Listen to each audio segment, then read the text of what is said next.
What if everything you thought you knew about Spartan discipline left out its darkest law?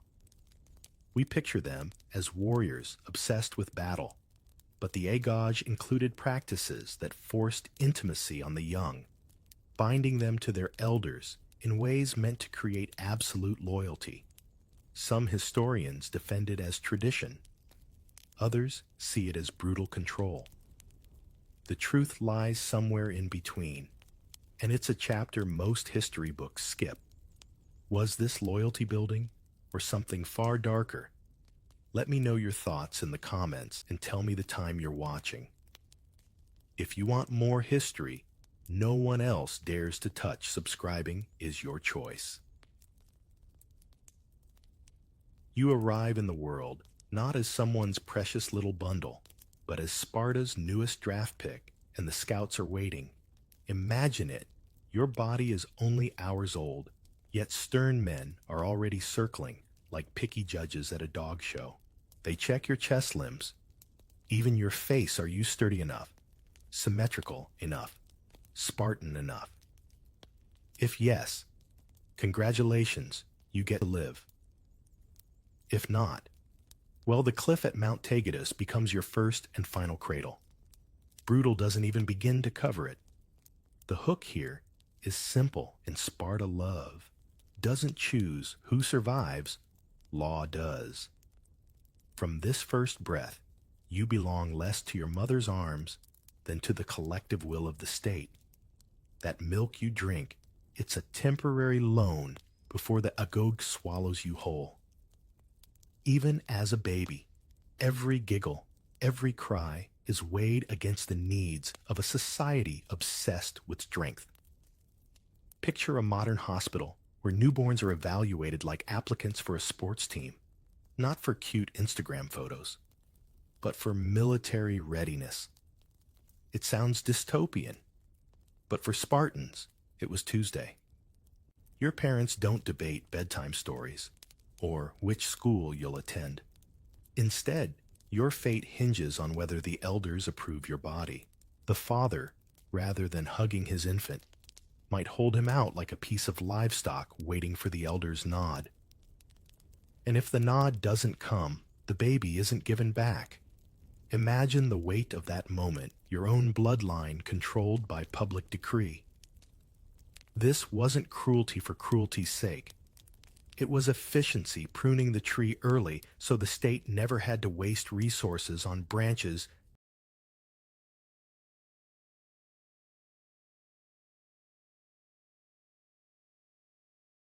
deemed too weak to carry fruit.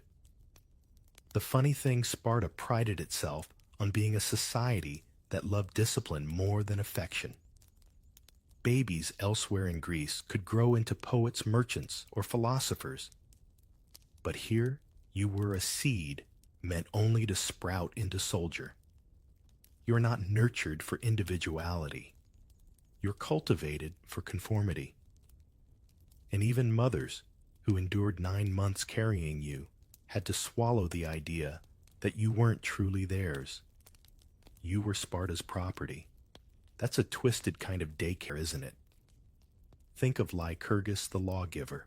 He supposedly designed these customs to forge a city immune to weakness, a place where every citizen was sharp-edged like a sword. Whether he was a real person or part myth doesn't even matter. His shadow loomed over every cradle. You, a mewling infant, don't know his name, but your bones are already bending under his laws.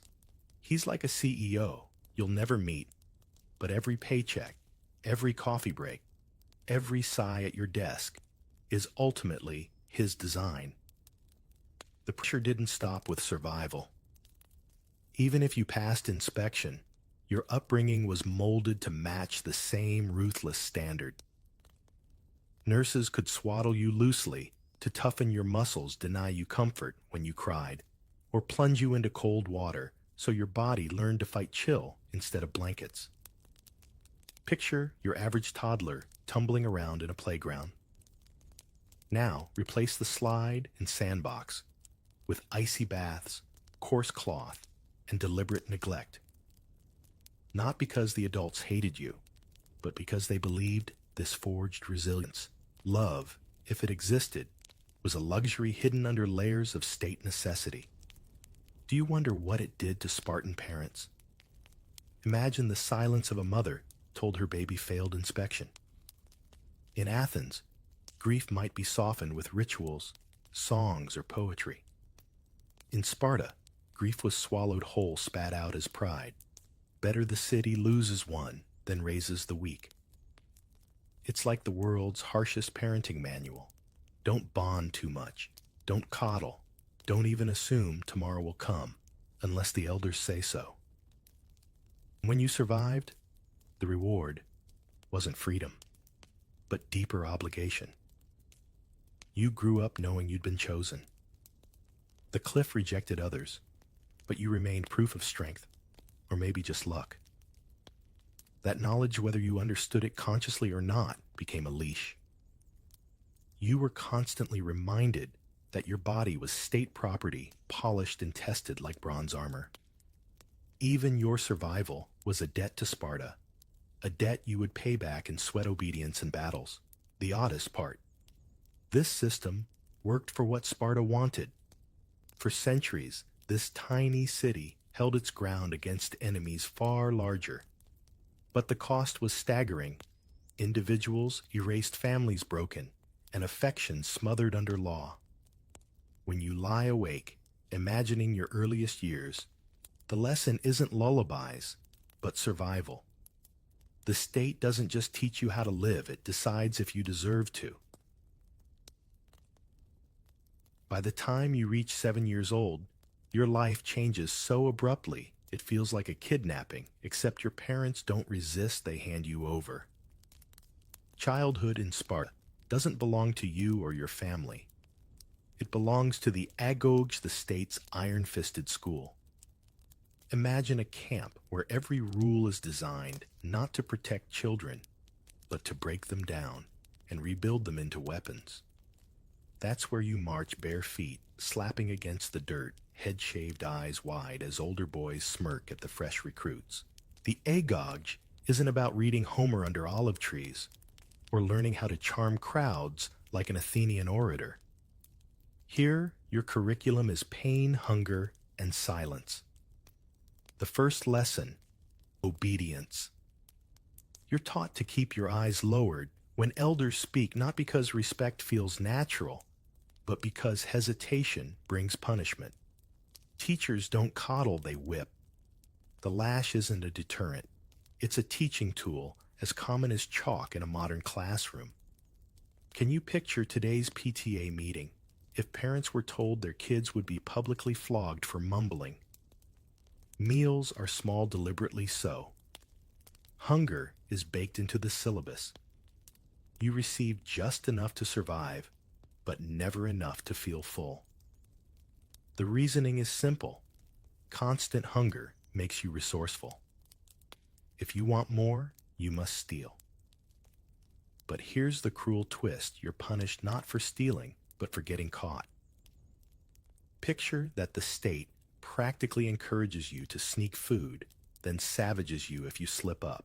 It's a masterclass in doublethink, grooming you to outwit everyone while staying perpetually on edge. And don't imagine a scolding. Getting caught could mean a whipping so fierce your back resembles plowed soil. At night, you don't return to the comfort of your family home. You curl up in barracks, packed shoulder to shoulder, with boys just as hungry, just as nervous, just as hardened. Privacy is gone. Whispering secrets, swapping jokes, even scratching your nose is noticed. In this crowded hall, every movement is monitored, every weakness exposed. You might think of a modern dormitory, but replace the RA with a soldier who beats you for snoring too loud. And oh, the tests. They come constantly. Run barefoot across rocky fields until your soul's split. Endure beatings without crying out. Wrestle, bite, claw, do whatever it takes to prove you won't fold. Pain becomes as ordinary as breathing. At first you might flinch, but soon you learn to mask it. Your body trembles. Your eyes water, but your jaw clenches.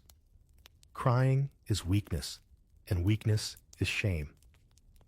Imagine a society where even a child's tears are outlawed.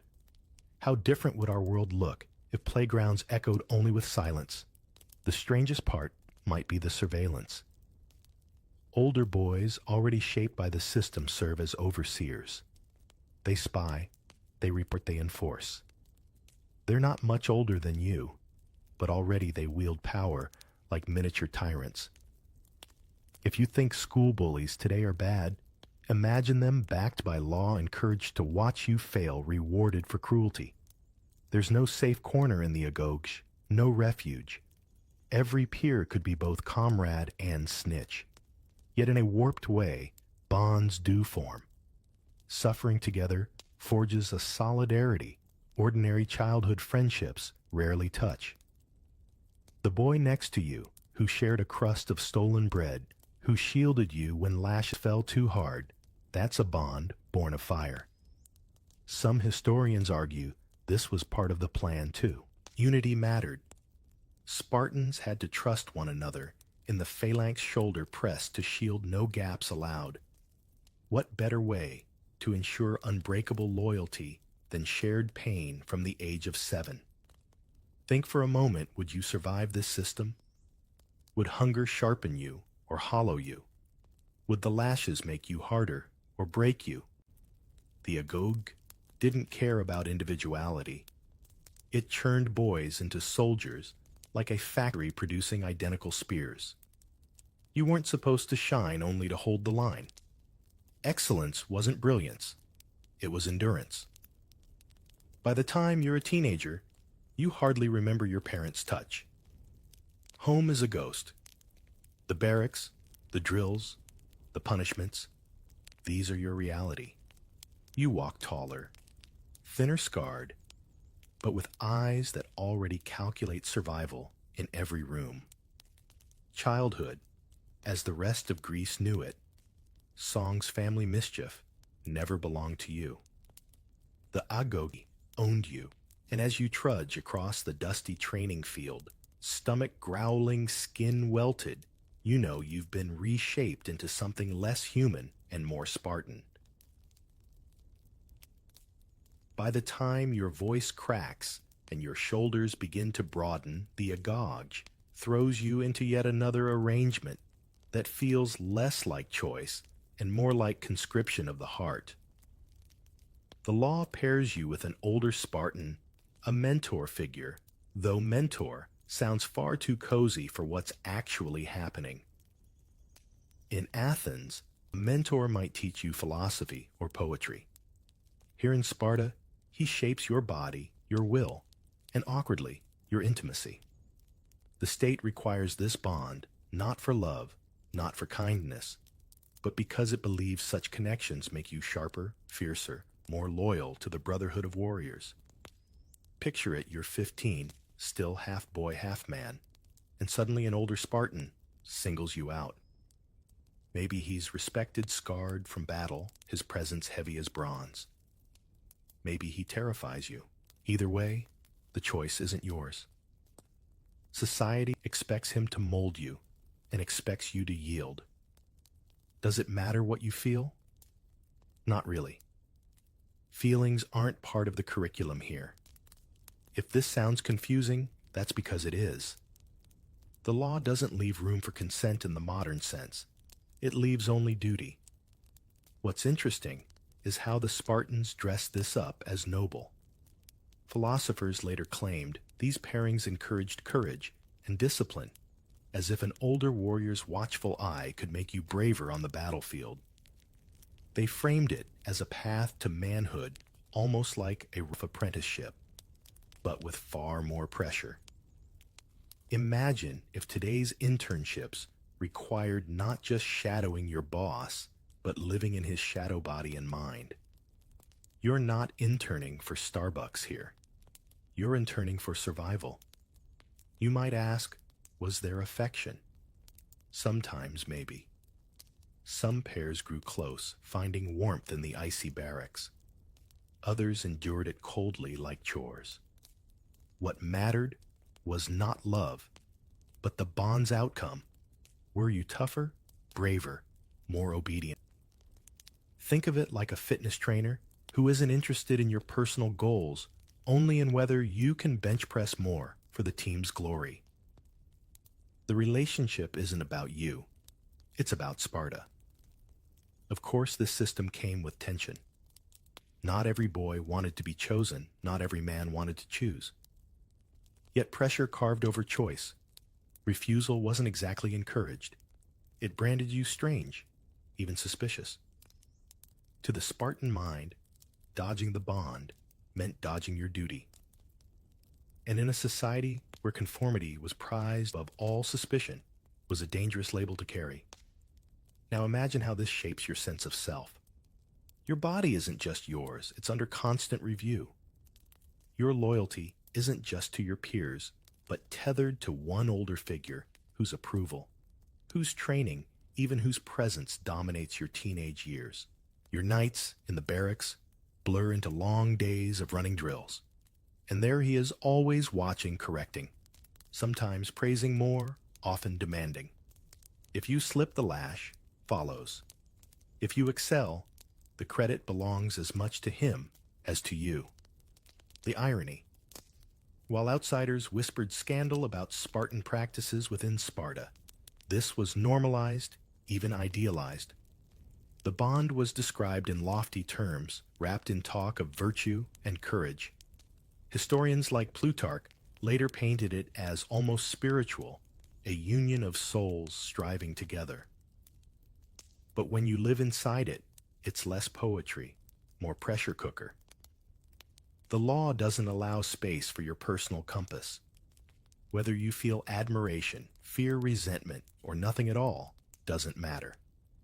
The state has decided that this arrangement is good for you. And in Sparta, what's good for the state is law.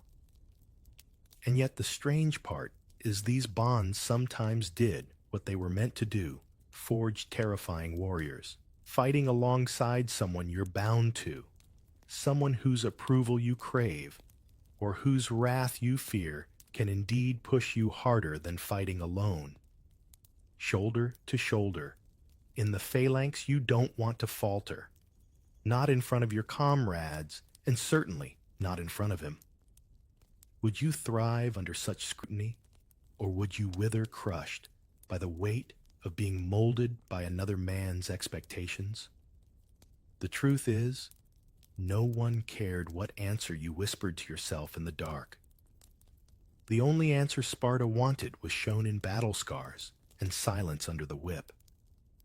And so you march forward another link in a chain, forged not by affection, but by law, wondering whether you belong to yourself at all. You think you've adjusted to the rules, the hunger, the mentor watching your every move. Then comes the cruelest revelation. Even sleep isn't yours. The barracks aren't just where you rest. They're where your individuality dissolves. Privacy doesn't exist here. And if you've ever complained about a college roommate stealing your snacks, imagine dozens of bodies crammed together, every cough, snore, and shuffle magnified in the darkness. This isn't home. This is a factory line where boys become soldiers. Wooden floors creak under the constant traffic of bare feet. The air hangs thick with sweat smoke from the hearth and the faint tang of unwashed tunics. You lie down, shoulder to shoulder, your blanket more symbolic than warm, and the night is far from peaceful. Someone whispers, someone shifts, someone gets cuffed for speaking too loudly. Even the silence feels staged, like the whole room is holding its breath to prove endurance. You start to wonder, when did sleep turn into another drill? You might chuckle at the thought of today's sleep apps, measuring your REM cycles with soothing ocean sounds. Here, your sleep data would be, did you twitch when bitten by lice? Did you whimper when cramps knotted your stomach? Did you wake when the whip cracked to silence an insubordinate boy? That's the Spartan version of bedtime analytics. And yet, In this crucible, bonds form strange, reluctant, but unbreakable. You share hunger bruises, fear of the next day's trial. It's the kind of closeness that erases normal boundaries. Arms, brush shoulders, lean warmth is stolen rather than shared. The line between friendship dependence and duty blurs. You're not allowed to call it love. You're not even encouraged to name it camaraderie. It's just survival, a forced intimacy written into law by proximity. Think about this. When was the last time you were crammed into a space where you couldn't turn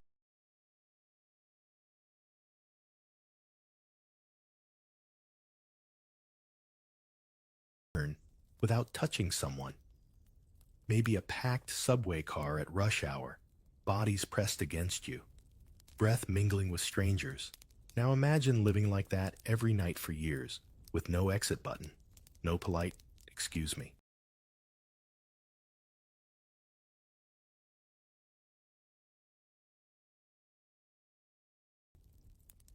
That's your reality, and it reprograms your sense of comfort forever. The elders insisted this arrangement toughened you, broke selfishness, forged unity. And in some ways, they were right.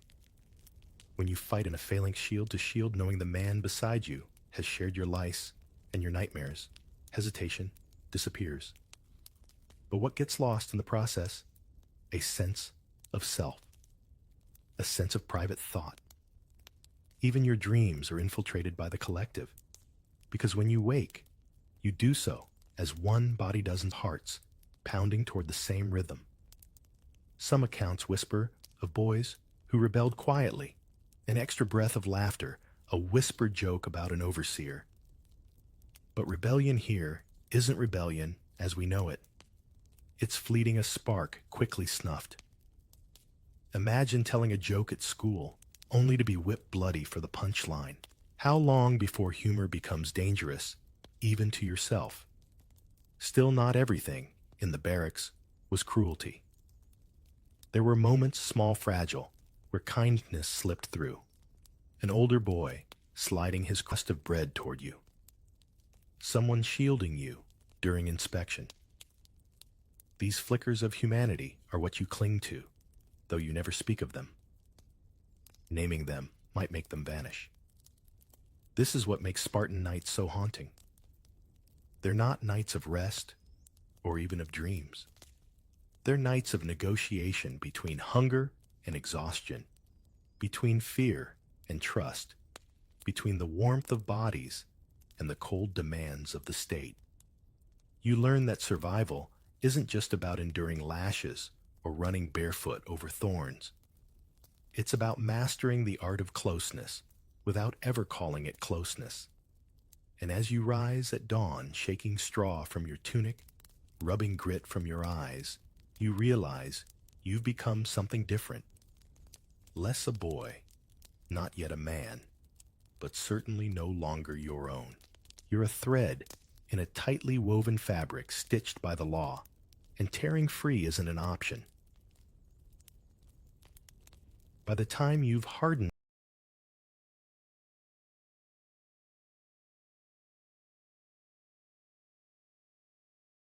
into adulthood, the state unveils another decree: marriage. Not marriage, as you might picture it, romance flowers, shared dreams, but marriage as civic paperwork, stamped and filed by Sparta's invisible clerks.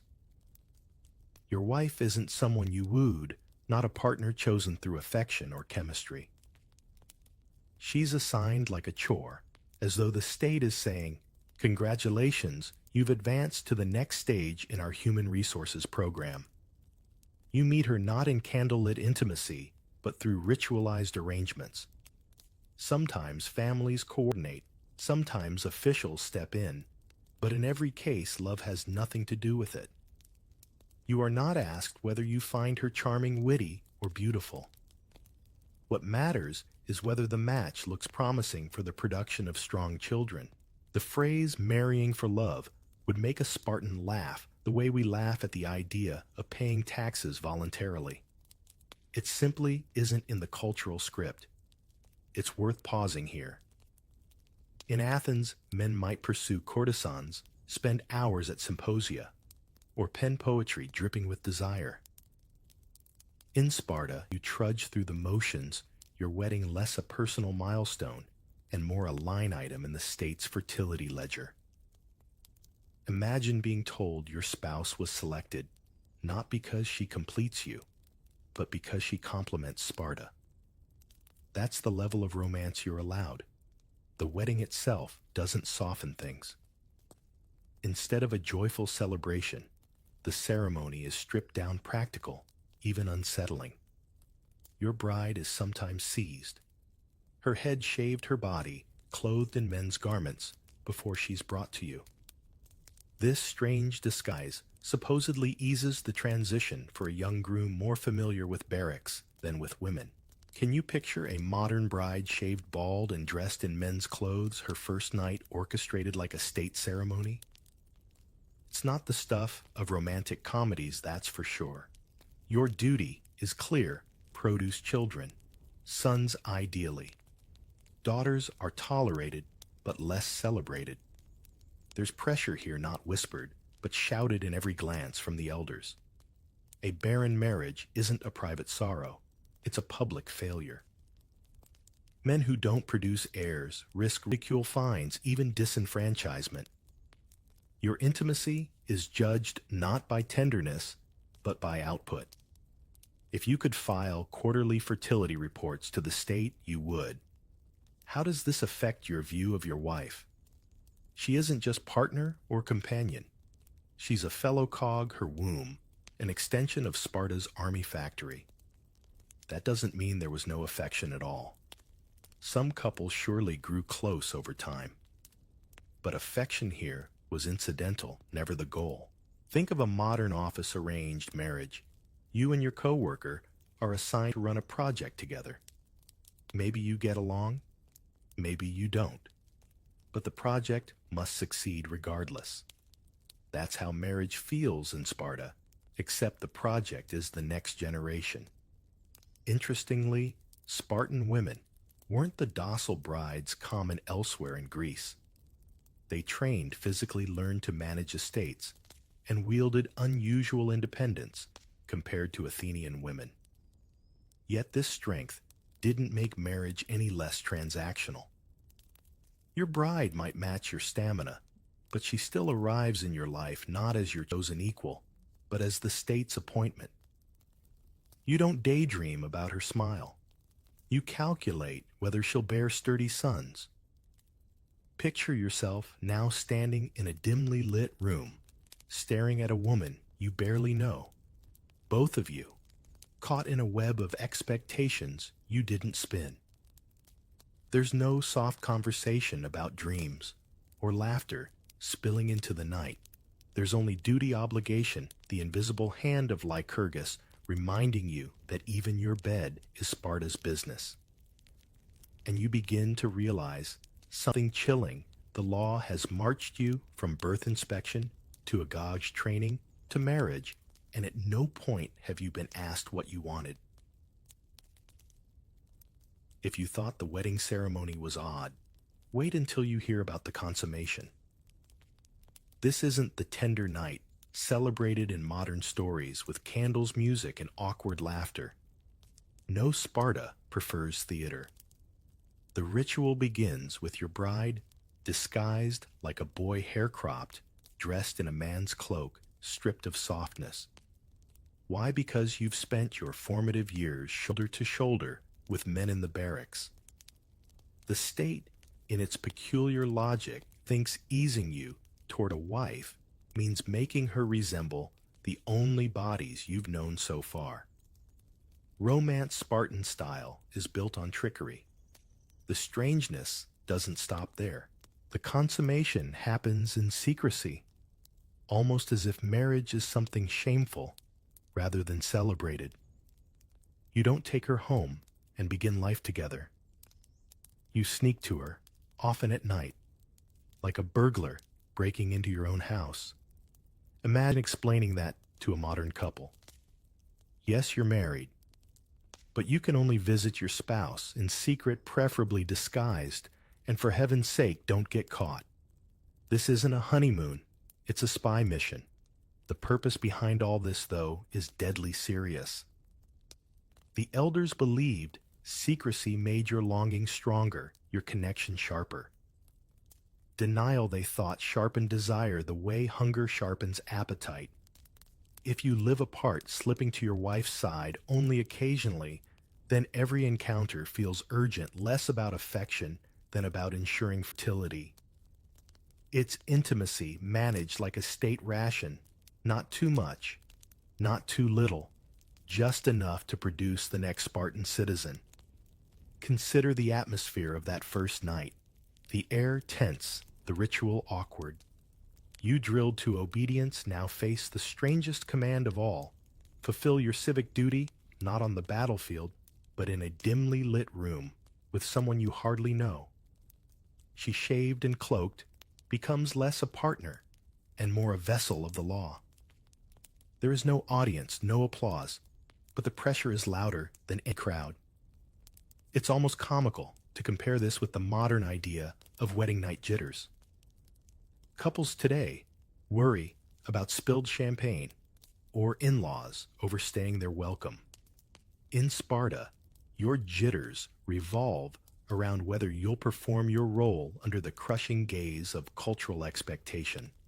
Failure isn't personal. It's public, a sign that you've let down the very machine that raised you. Imagine fumbling your way through knowing whispers might circulate about your inadequacy, endangering not just your pride, but your standing as a citizen. This ritual exposes Sparta's logic in its rawest form. Marriage is not about two people weaving lives together. It's a factory test, a state-approved procedure. Even the staging, the shaved hair, the secrecy reminds you that personal comfort is irrelevant. What matters is the outcome, new Spartans. You can almost picture a bureaucrat stamping a parchment consummation successful, proceed to offspring production. And yet some couples must have found ways to twist these rules into something resembling warmth. Maybe stolen moments turned tender. Maybe ritual transformed into routine. Maybe routine bloomed into something like love. Humans, after all, can grow affection in the harshest soil. But the law didn't care. Whether you found joy or dread, the requirement remained. So you keep sneaking into the night, heart-pounding steps, quiet on the dirt path, hoping not to be noticed. It's absurd. You can shout in battle, but you must whisper to your own wife. And every time you slip away from the barracks, you carry the weight of the same thought. You're not here because of desire, not here because of choice. You're here because law commands it. You've probably heard wedding nights described as beginnings of love stories. Yet in Sparta, the story reads more like a contract signed in bloodless ink. The woman waiting for you isn't cherished for her smile or wit. She's prized for her hips, her muscles, her ability to give the state more warriors. Spartan women, unlike their Athenian sisters, were raised to be strong, outspoken, even competitive. They ran races, hurled javelins, and built bodies not for beauty, but for resilience. To outsiders, it looked like liberation. To you inside the system, it felt like calculation. From the day she was born, her life bent toward reproduction, just as yours bent toward war. Midwives and mothers examined her for sturdiness, not charm. Childhood games weren't weaving or poetry, but physical drills training her body like a fertile field ready for planting. By the time she meets you, she is both independent and confined, capable of managing estates, inheriting land, and speaking her mind, yet still shackled by the single expectation: produce strong sons. If she gives birth to girls, the state frowns not because daughters were useless, but because warriors were the only true currency Sparta valued. Imagine for a moment how this plays out in your daily life. Your wife commands the household, oversees helot laborers, and can even discipline them herself. She is no shrinking violet. In fact, she might scold you if she senses weakness. While men spend their lives in barracks, or battle women become the backbone of domestic control. Yet every praise for her strength loops back to her womb. It doesn't matter how sharp her tongue or quick her mind. What matters is how many citizens she can deliver into Sparta's ranks.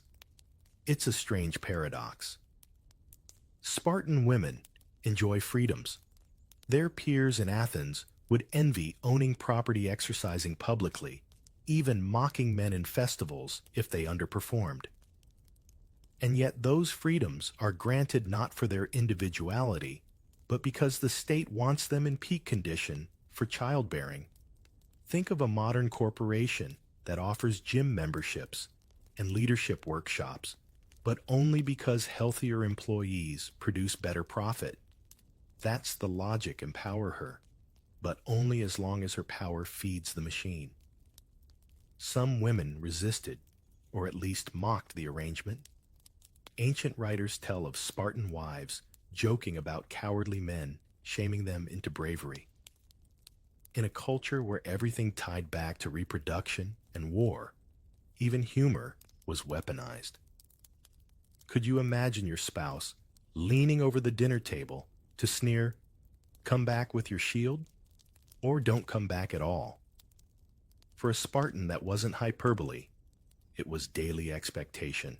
Consider the infamous story of Gorgo, wife of King Leonidas.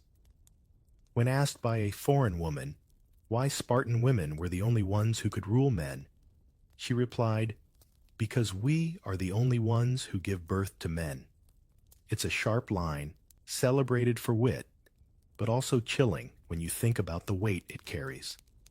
To be valued because you manufacture warriors, what kind of pride is that? And what kind of trap? You lie beside your wife in those rare moments together, knowing she is as much an instrument of the state as you are. She might share your strength, even your frustrations, but she cannot escape her assigned role any more than you can escape yours. The barracks still call you back. The whispers of elders still weigh on your marriage, and the law still dictates your most private acts. Even in her independence, she is bound. Even in your duty, you are shackled.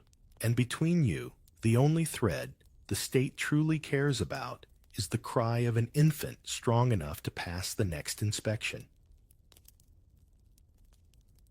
You'd think marriage would finally grant you freedom from the barracks, a bed to call your own, and nights of peace with your wife. But Sparta doesn't work that way. Even as a married man, your true home remains the communal barracks, your wife. She waits for you in secrecy, your meetings carried out like covert operations. It's absurd when you think about it, sneaking into your own marriage like a thief, tiptoeing through shadows just to spend a night in the bed that technically belongs to you. Picture the scene: you slip out of the barracks, heartbeat thudding louder than your sandals against the dirt. The moonlight isn't romantic. It's your only lantern on a mission that feels more like espionage than love. You arrive at her house not as a husband walking proudly through the door, but as a shadow slipping through, praying no one sees. There's no stroll in public, no couples chatter on the streets. The marriage remains hidden, as though affection is something scandalous. Why all the secrecy? The Spartans believed constant separation kept desire strong, that longing sharpened the bond. If you rarely see your wife, the argument went, every meeting burns hotter urgency, outweighing comfort. In reality, it meant the state got to keep you tied to the barracks, always prioritizing brotherhood and battle readiness over domestic life. Love, family, even fatherhood. Those were secondary hobbies at best. Your loyalty belonged first to your comrades, not your kin. Think about it. When was the last time you heard of a culture where men spent more nights with soldiers than with their own spouses? Maybe the closest parallel is modern military deployments, but at least those come with leave. In Sparta, there was no leave. The barracks claimed you until you were 60 years old. 60. Your wife had to get used to stolen moments, half-whispered conversations children conceived between curfew violations. Imagine being married for decades, but never sharing a roof except in secrecy. This bizarre arrangement shaped how Spartan families functioned. Children grew up less with fathers and more with mothers in the state. Boys were whisked away to the Agog by age 7 girls raised to be strong and capable, but still tethered to their reproductive roles. Husbands drifted in and out like ghost reminders that intimacy existed, but fleeting fragile always interrupted. If family is a hearth, Sparta kept that hearth burning with embers instead of flame. And yet, in a strange way, this secrecy added intensity. Couples who managed to bond did so against the odds, snatching love where the state only demanded duty. Imagine sneaking down a dark corridor, heart pounding not out of rebellion, but out of longing. Some couples must have cherished those stolen hours, more than others cherished entire lives together. When everything is rationed, food, privacy, affection, even the smallest taste feels overwhelming. Still, it's hard not to laugh at the absurdity. You're a full-grown man trained for war, hardened by lashes and hunger, yet reduced to sneaking into your wife's home like a teenager dodging curfew. You can face a Persian phalanx, but heaven forbid you be caught spending an extra hour with your spouse. The law has crafted you into a soldier who can conquer cities but not claim his own household. So you keep walking that tightrope, balancing secrecy with duty, affection with law. Every night you slip into her arms, it feels like trespassing in your own life. Every dawn you return to the barracks, it feels like surrender. And slowly, the realization settles in, you may have a wife, children, even a household, but you never truly have a home.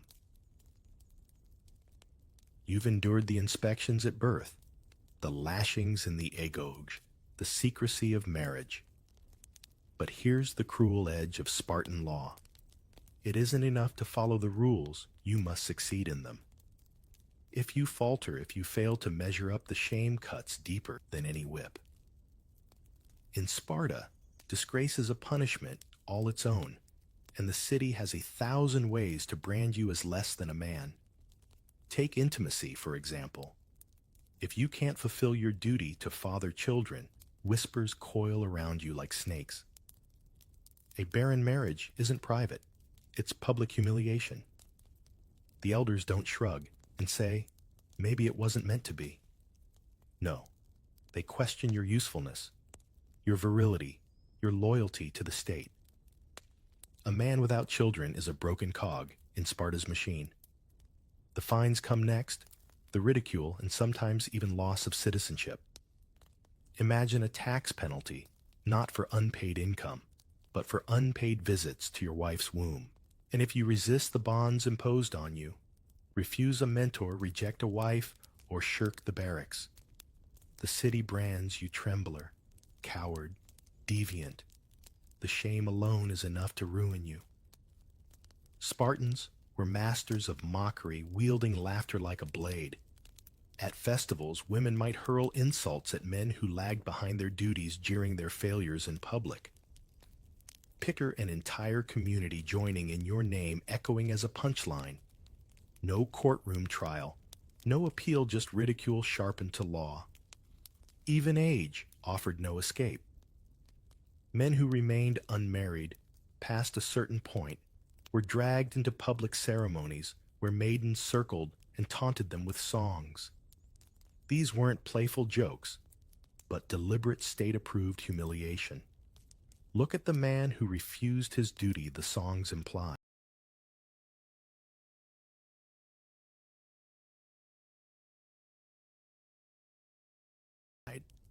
In a world obsessed with order, being outside the pattern wasn't eccentric, it was intolerable. Think of modern parallels. Maybe a family reunion where every aunt asks why you're still single, or a workplace where colleagues gossip about your personal life. Now magnify that by 10,000 with the full force of law culture and religion pressing down. That's Sparta. You weren't just failing yourself. You were failing an entire system that had invested in you since birth. And failure in war unthinkable. If you dropped your shield in battle, you disgraced not only yourself, but your whole family. The saying wasn't "come home safe." It was, "come back with your shield or on it." Mothers supposedly handed shields to their sons with those words demanding victory or death. What if you returned alive, but dishonored? You'd rather not imagine it. Cowards lost their civic rights, forced to wear half-shaven beards, forced to stand aside in lines, forced to absorb mockery until they became walking warnings. Sparta's laws carved shame as a sharper tool than execution. Death was quick, but disgrace lingered gnawing every hour. You learned to fear laughter, more than the lash whispers, more than spears. A soldier's skin could scar and heal, but reputation once cracked never mended. That's how the state kept you compliant, not just through violence, but through the terror of being an outcast in a society with no space for outcasts. It makes you wonder, would you have survived? Could you have carried the weight of such relentless scrutiny, knowing every step, every failure, every private act might be exposed, judged, and mocked? Or would you have stumbled once, then lived the rest of your days branded as less than a Spartan, your shame rehearsed in song at every festival? The law doesn't let you choose. In Sparta, honor is mandatory. And now, the truth crashes down with the weight of a shield wall. Everything you've endured, birth inspections, hunger drills, secret marriages, whispered duties, was never about love, never even about you. It was always about Sparta's survival, a legacy carved into your skin by law and ritual. The city that demanded your life from the moment you first cried wasn't interested in tenderness. It wanted soldiers, sons, and obedience. Your story is less romance and more machinery, gears grinding until they break. Look at the pieces. You weren't cradled as a child, you were measured. You weren't raised for dreams, you were starved into discipline. Your closest bonds weren't chosen friendships or romances, they were assigned, enforced, inspected. Even your marriage wasn't truly yours. The law disguised your wife, hid her in shadows, parceled out your nights together, as if rationing bread. At every turn, the private became public property. Your body wasn't yours. Your family wasn't yours. Not even your shame was yours. It all belonged to the state. And yet this merciless system created something the world couldn't ignore. A city of warriors feared across Greece, men who stood at Thermopylae against overwhelming odds, who became legends not because of tenderness, but because of law-forged endurance. When people speak of Spartan discipline today, they speak with awe, as if brutality were brilliance, as if the cost paid in love and humanity was a bargain well struck.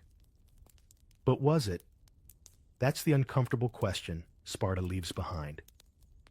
Imagine living 60 years under this code, never shaking free of its grip. Even when you grew old, you were judged. Did you father enough children? Did you die with honor? Did you avoid disgrace? Your life is measured not by joy, but by output. By the time you collapse into the earth, what do you leave behind? Sons to fight, daughters to bear sons, and a name, hopefully unsullied by shame. That is your epitaph. Think about how different this is from what we value today.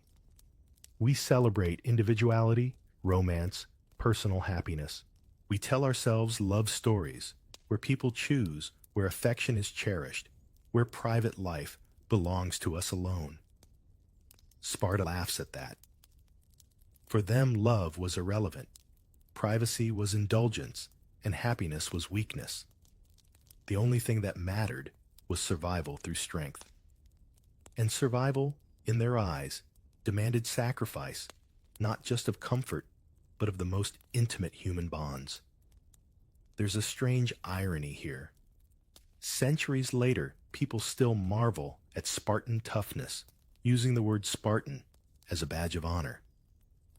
We forget that behind the glory was a system that starved its children, shaved its brides, mocked its failures, and rationed its affections. We admire the product without remembering the human cost. It's like praising a gleaming sword without considering the ore ripped from the mountain, the sweat of the smith, the fires that scorched it into shape. So as you lie down, imagining yourself in those long, crowded barracks, think of what it meant to live in a world where law reached into every breath.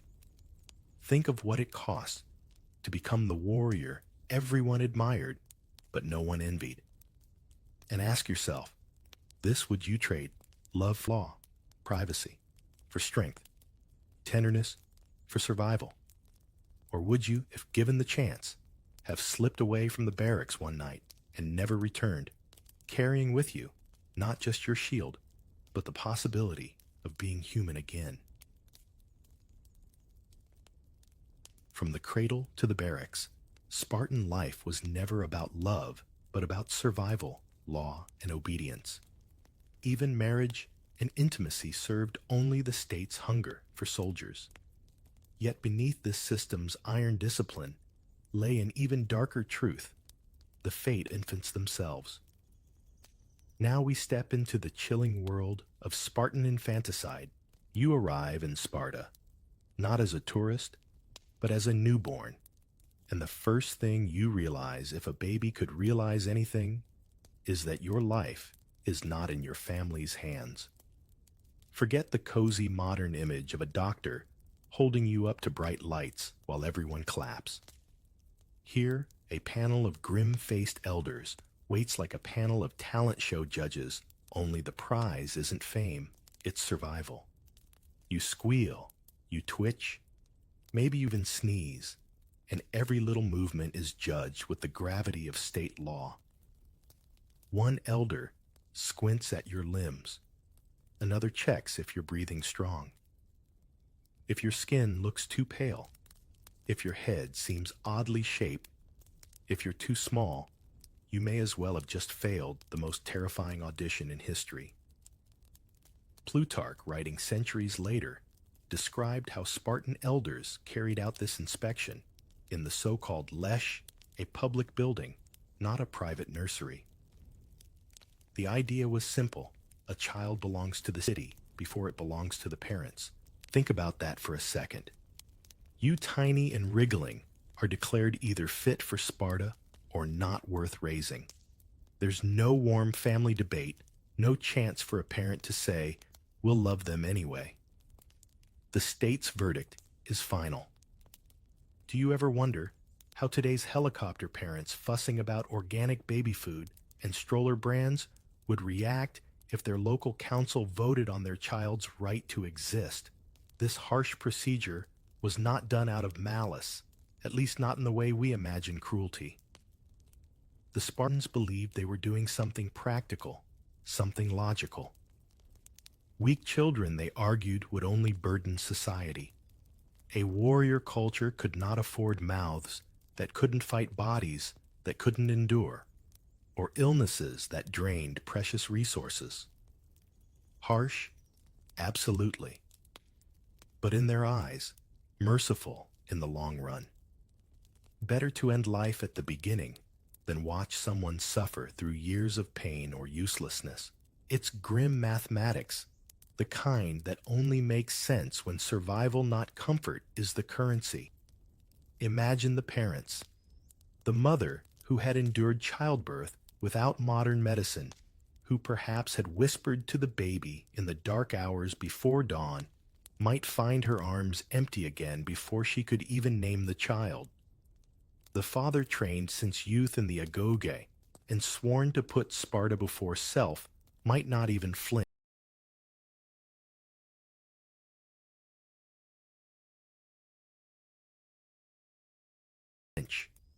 He had been conditioned to see his newborn not as flesh of his flesh, but as a piece of the collective machine. Aristotle himself commented on this, noting that Sparta's population policies were starkly different from other Greek states. In Athens, even a sickly child might be kept hidden, raised with quiet hope. In Sparta, hope bowed to the needs of the phalanx. It's tempting to judge them from the comfort of a world with incubators, antibiotics, and therapy sessions. Today, a premature baby weighing barely a kilogram can grow up to be an Olympic athlete. Back then, a child with even a slight chance of frailty was branded unfit. The cruelty lay not just in the decision, but in how normal it became. No one in Sparta thought the process barbaric. It was civic duty, like paying taxes or taking out the trash. You didn't resist, because resisting meant standing against the entire Spartan worldview. And who would dare? The ceremony of judgment carried symbolism too. Elders represented not just experience, but the state's authority, as if saying your private emotions don't matter here. Love does not outweigh duty. It makes you wonder how many fathers stared just a little too long at their rejected child before hardening their jaw. How many mothers bit their lips until blood came, knowing a scream would change nothing. We'll never know, because Spartan sources do not preserve those tears. The records only tell us what happened, not how it felt. Yet silence often speaks louder than words. Even stranger, this system was admired by some later writers. Xenophon, for example, praised Spartan laws for producing the most disciplined, resilient soldiers in Greece. To him, the ends justified the means. If pruning the human tree early created a stronger forest, then the sacrifice was worth it. That logic might make sense in a textbook, but when you picture an elder nodding coldly while a baby squirms helplessly, it feels different, doesn't it? You can almost hear the uncomfortable coughs if such a policy were proposed in a city council meeting today. And so, in Sparta, the beginning of life was also the first test. You were not guaranteed the chance to cry for long. You had to be deemed worthy, strong enough to one day hold a shield march in step and die for the state if called. That was the dark truth. Survival was never about love, never about the family's will. It was about the city's cold calculation. Now that the verdict has been given, imagine what comes next. If you passed, you were handed back to your mother, destined for milk and lullabies, at least until the state came for you later. But if you failed, your path led to the apotheke, the infamous deposit place. The name sounds almost bureaucratic, like a storage room, but in truth, it was a rocky chasm on the slopes of Mount Taygetus. It wasn't a cradle. It was a grave, disguised as civic order. Plutarch describes this pit as the final destination for infants judged unworthy. Picture the scene: a small bundle carried in the arms of a grim elder, the sound of sandals crunching against stone, the looming cliff casting shadows even at midday. For the Spartan citizens, this wasn't murder in the way we define it. It was more like returning something defective to the earth. Nature rejects them, they might say, as if shrugging away the weight of choice. Isn't it chilling how a simple phrase can sanitize a tragedy, you might ask? Was every rejected child truly tossed into this ravine? Some historians doubt it. Archaeology hasn't turned up thousands of tiny bones at Mount Taygetus, and the sheer logistics raise questions. Were some infants abandoned elsewhere, exposed in less dramatic places, perhaps even rescued by helots or passing strangers? It's possible. But the symbolism of the apothete mattered more than the statistics. The pit wasn't just a dumping ground. It was a public declaration Sparta does not nurture weakness. Think of how other cultures handled unwanted children. In Athens, exposure usually meant leaving a baby at a crossroads or outside a temple where someone might adopt it. In Rome, paterfamilias had the right to accept or reject a newborn by simply lifting or ignoring it. But Sparta made its rejection an act of the state, not the household. That shift is what makes it extraordinary and terrifying. When you imagine the apothete, don't picture a private tragedy in a back alley. Picture a system stamped with the city's seal of approval, as official as a law carved in stone. The geography of Taygetus adds a layer of drama. The mountain range dominates the Spartan horizon, jagged peaks slicing into the sky. To carry a newborn up there was to stage a ritual, a blending of nature's majesty and human severity.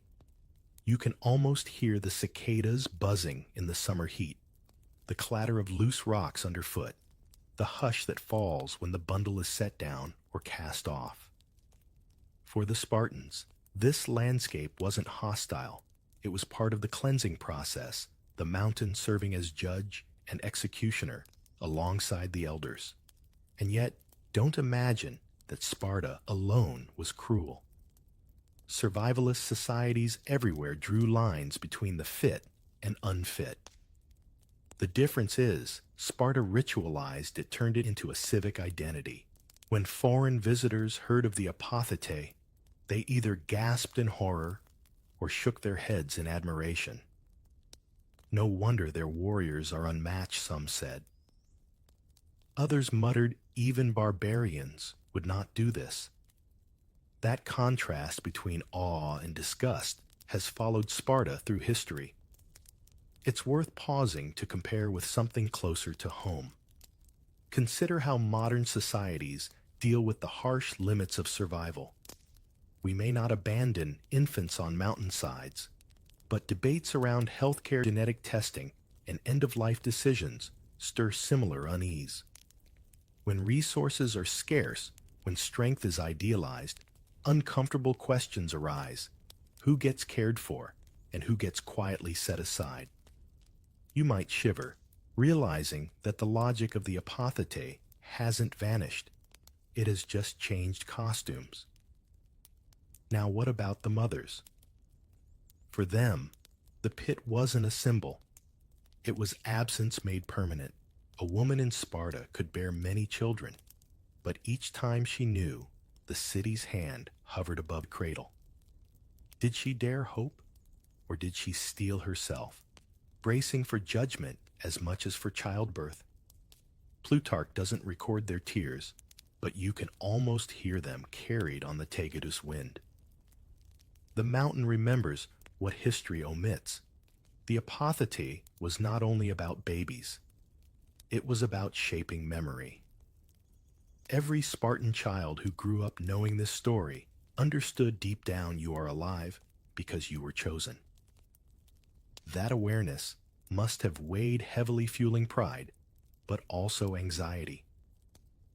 If you stumbled in training, if you showed weakness, you were not just failing yourself, you were betraying the chance the city gave you when it let you live. Isn't it strange how survival itself could become a lifelong burden? You've survived the inspection and dodged the shadow of Taygetus, but imagine the mothers of those who didn't. In Sparta, A woman's role wasn't just to bear children, it was to bear warriors. A mother's pride was measured not by how tenderly she rocked a cradle, but by how many strong sons she'd give to the state. And yet, the cruel arithmetic of infanticide meant many mothers ended up with empty arms before they even had the chance to hear their child's first laugh. Picture the moment, a mother still weak from childbirth, watching an elder carry her baby away. She's told it's civic duty, told it's better this way, told her grief must be swallowed because Sparta comes first. But grief doesn't vanish just because a law demands it. Even the strongest Spartan woman, the kind later poets described as proud and iron-willed, must have wept in private. The silence of history hides those tears, but silence does not erase them. Spartan women had unusual freedoms compared to other Greek women. They could own property, manage estates, and train their bodies. Outsiders like Aristotle grumbled about how free they were. But even with this freedom, their power over their children's survival was practically zero. The state intervened right from the beginning. It's a paradox. Women were celebrated as mothers of warriors, yet their first maternal instinct to protect was stripped from them. What does freedom mean when you can't even decide whether your newborn lives? It's worth asking, did these women ever rebel? We don't have records of a mother snatching back her baby and running into the hills. But maybe resistance took quieter forms. A whispered prayer to Artemis, a secret hope that the elders would overlook a defect, a refusal to let bitterness harden into obedience. Sometimes rebellion isn't swords and fire, it's the refusal to forget the face of the child you lost. Modern parents might recognize something familiar here. Have you ever been told by experts what's best for your child, only to feel your heart screaming? Otherwise, pediatricians, teachers, government policies, all with good intentions, can sometimes feel like the Spartan elders of our age.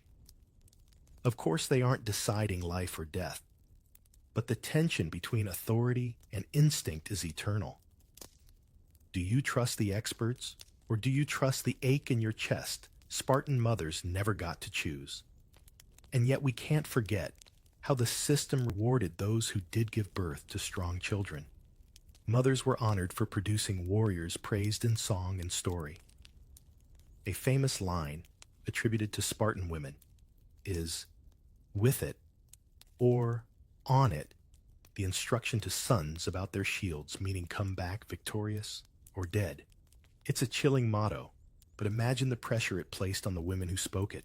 How many of them were still haunted by the cry of a child judged unfit years earlier? To encourage one son to die bravely while remembering another lost at birth must have been an unbearable contradiction. The grief of Spartan mothers also rippled through families. Sisters grew up knowing they might not have all the siblings their mother bore. Husbands may have avoided speaking about it, swallowing their own sorrow in stoic silence. And grandmothers well imagine watching your bloodline trimmed by the cold hand of civic policy. Generations carried the weight of this loss, even if they never voiced it. Later writers like to romanticize Spartan women as fierce, unflinching, almost inhuman in their loyalty to the state. But strip away the marble statue, and you find flesh and blood. You find women who loved, who lost, who smiled at their babies before Judgment Day arrived. You find resilience, yes, but also scars carved into hearts. History often tells us what Spartans did. It rarely tells us what they felt. The mothers of Sparta remind us that behind every law lies human cost. What if I told you that in Sparta, even fathers weren't truly fathers? That might sound dramatic, but the reality was sharper still. You grow up picturing a dad cradling his newborn, maybe humming a clumsy lullaby. maybe arguing over whose nose the baby inherited. In Sparta, none of that mattered. The father's instinct to protect was overridden by the state's command. He wasn't just dad. He was first and foremost a Spartan citizen, sworn to the laws of Lycurgus. The philosopher Plutarch notes that Spartan fathers didn't decide their children's fate. The Council of Elders, the Gerousia, made the call. If the child was deemed unfit, a father was expected to stand silent as the bundle was carried away. Think about that. Every fiber of natural instinct must have wanted to step forward to object to plead. But training from his own childhood, the Agagi's relentless lessons in obedience, taught him that the city was more important than his private feelings. A Spartan father who rebelled risked more than punishment. He risked dishonor, and dishonor in Sparta was worse than exile. This dynamic reshaped family life. A father's pride wasn't measured by tenderness, but by how many strong sons he could contribute to the phalanx. Imagine walking through the agora with neighbors whispering, "That's the one whose boy didn't pass the test." Shame clung to him like a cloak.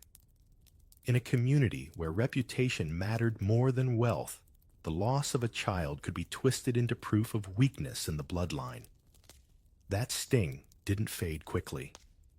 Xenophon admired this cold system, praising it as the ultimate form of civic loyalty. To him, fathers who surrendered their emotions were heroes of discipline, men who put Sparta before themselves. But from another perspective, it's chilling. Can you imagine telling a modern father that his love for his child is irrelevant compared to what the city thinks it would sound absurd? And yet, in Sparta, this was normal. Here's a comparison you might find relatable. Imagine working for a corporation that claims to be your family.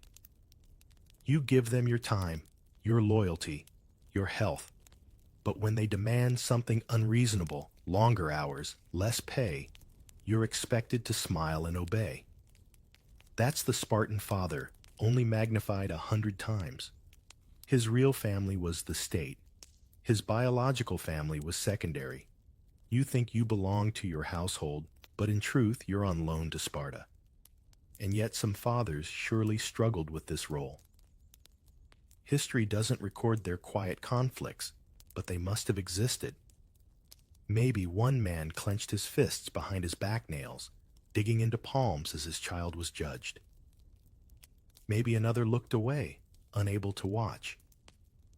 Stoicism doesn't erase emotion, it only hides it.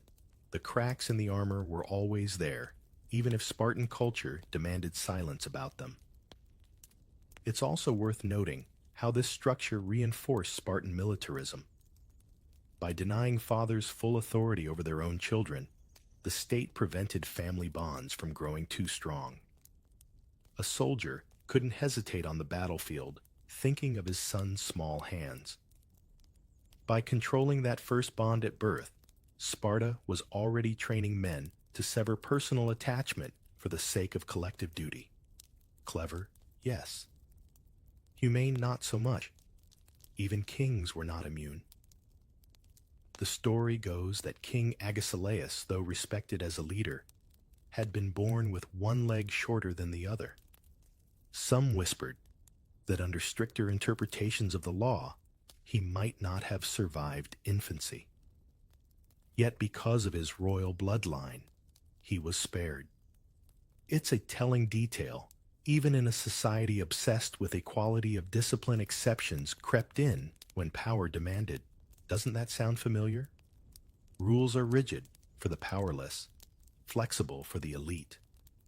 So you see, the fathers of Sparta lived with a strange contradiction. They were honored as warriors, respected as citizens, but hollowed out as parents. They could sire children, yes, but they could not truly claim them until the state allowed it. To love your baby unconditionally was to break the silent contract. And in Sparta, contracts with the state were written not in ink, but in iron. You might be tempted to think the Spartans were heartless, but in their own eyes, this was reason, not cruelty.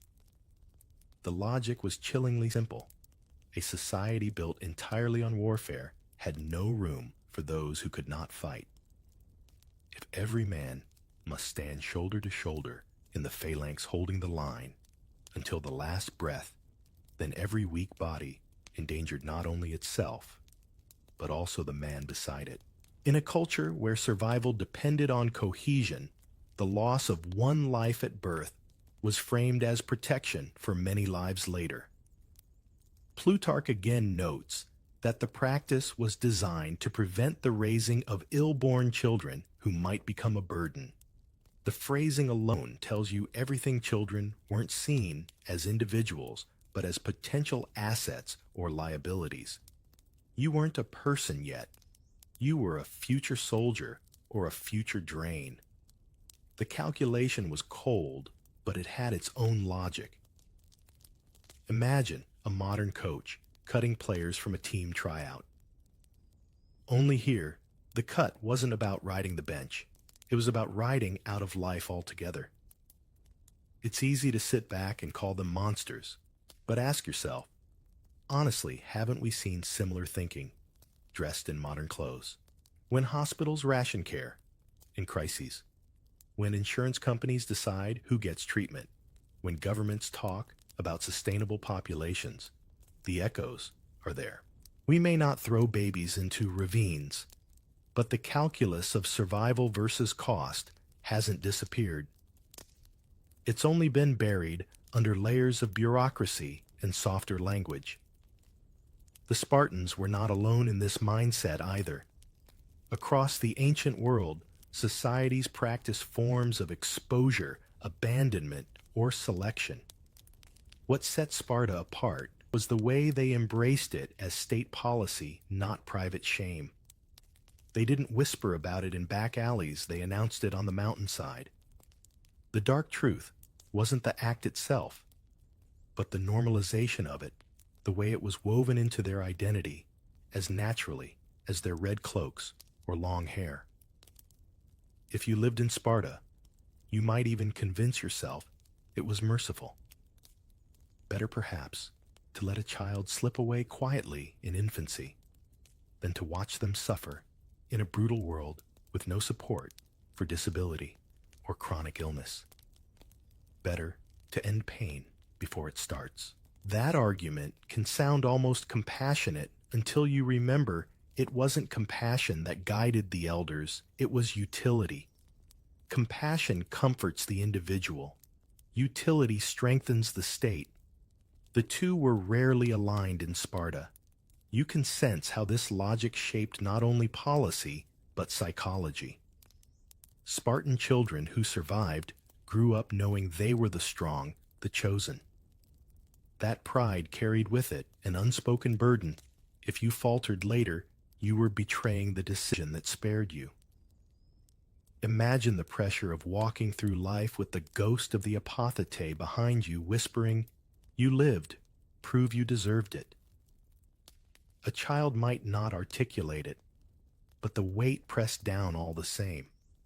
It also explains why Spartan citizens treated infants almost like crops. A field must be weeded to produce a stronger harvest. A city must weed out its weakest shoots to stand firm against its enemies. Cold farming logic applied to human life. The metaphor itself is unsettling, but for the Spartans, it was common sense. A sickly stalk weakens the row. A sickly child weakens the phalanx. You may wince at the comparison, but they lived it without flinching. Even philosophers wrestled with this reasoning. Aristotle, though critical of some Spartan practices, agreed that regulating births and discarding the unfit was politically rational. He framed it as hygiene for the state, a kind of social medicine. But Plato, though fascinated by Sparta, pushed the idea further in his Republic, imagining selective breeding and control of reproduction to create the best citizens. You can see how the seeds of Spartan logic sprouted in later minds. Once you accept the premise that strength equals survival, the conclusions follow with frightening ease. So when you picture the apothete and the decisions made, there don't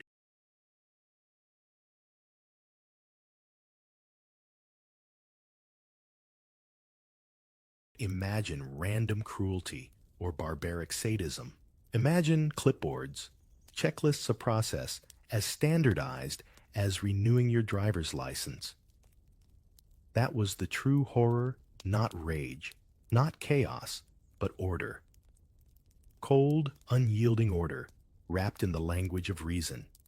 The Spartans didn't believe they were doing something evil. They believed they were doing something necessary. And necessity, as history shows us again and again, is one of the most dangerous justifications of all. You've survived the pit you've been weighed and not found wanting. And now your real trial begins. The state that judged you worthy at birth doesn't let you rest in your mother's arms for long.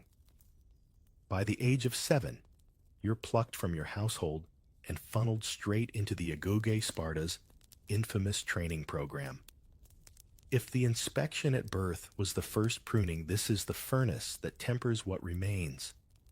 The Agoge wasn't a school in the way you imagine classrooms today. There were no backpacks, no colorful posters, no parents' evenings with teachers.